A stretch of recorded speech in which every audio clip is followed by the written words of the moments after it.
पहिली सुरुवात आज आम्ही करत आहोत। कोल्हापूर महापालिकेमध्ये काँग्रेसच्या माध्यमातून जाहीरनामा तयार करण्याची कारवाई आम्ही करतो आहोत आणि त्याचा अनावरण आदरणीय खासदार श्रीमान छत्रपती शाहू महाराज यांच्या हस्ते आता संपन्न झालेला आहे।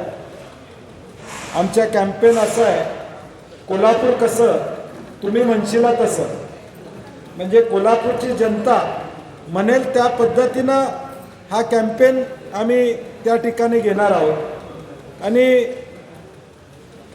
कोल्हापुरातल्या उद्याच्या भविष्यकाळात काँग्रेसची सत्ता आल्यानंतर जो जनतेचा जाहीरनामा आहे तो जनतेचा जाहीरनामा आम्ही तयार करणार आहोत।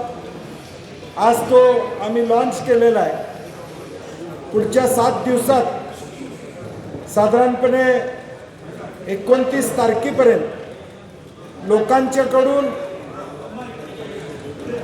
सूचना मागवणं, या शहरामध्ये लोकांना काय अपेक्षित आहे, आम्ही म्हटलं तसं कोल्हापूर कसं तुम्ही म्हणशील तसं, या भूमिकेतून आम्ही हे कॅम्पेन लॉन्च करतोय।